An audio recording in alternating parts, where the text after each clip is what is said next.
అందరికీ నమస్కారం అండి. సరైనోడు ఈరోజు 115 థియేటర్లో 50 రోజులు పూర్తి చేసుకుందండి. అది తెలియజేయడానికి చాలా హ్యాపీగా ఉంది.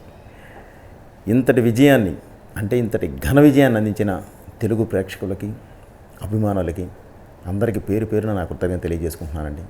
అలాగే గీతా ఆర్ట్స్ లాంటి ఒక మంచి సంస్థలో ఒక మంచి వ్యక్తితో పనిచేయడం అనేది, ఆయనతో ట్రావెల్, అరవింద్ గారు లాంటి ఒక మంచి వ్యక్తితో ట్రావెల్ నాకు చాలా హ్యాపీగా చేస్తుందండి.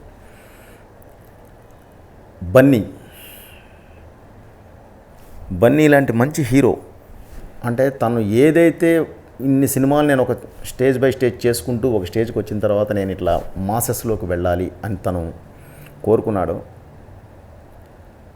దాన్ని ఈరోజు రీచ్ అయ్యామండి. ఎంత రీచ్ అయ్యామయ్యా తనే చెప్పాడు తన కెరీర్లోనే బిగ్గెస్ట్ హిట్.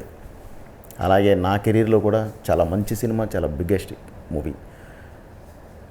అన్నిటి పరంగా, రెవెన్యూ పరంగా, అన్నిటి పరంగా కూడా చాలా మంచి సినిమా చేసి మీకు ముందుకు వచ్చినందుకు నాకు చాలా హ్యాపీగా, గర్వంగా ఉందండి.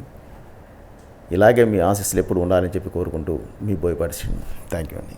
ఇద్దరు మాట్లాడుకుంటే జనాలు చూడరు, ఇద్దరు పోట్లాడుకుంటేనే జనాలు చూస్తారు. పరిస్థితి చేయి జారితే చూడరు, అమ్మాయిలు కాలు జారితేనే చూస్తారు. న్యూస్ అంటే చూడరు, న్యూసెన్స్ అయితేనే చూస్తారు. వాళ్ళకి ఏం కావాలో మేము అదే చూపిస్తాం. దాని రూమ్ లో దెయ్యం ఉందేమోరా. ఆ దెయ్యాలన్నింటినీ దత్త తీసుకొని దర్దర్ ఆడించేస్తున్నా. అంతేనా? ఇంకేం కావాలి? వీలైతే 4 ఎముకలు, కుదిరితే కప్పు కపాలం తాగదామందరా.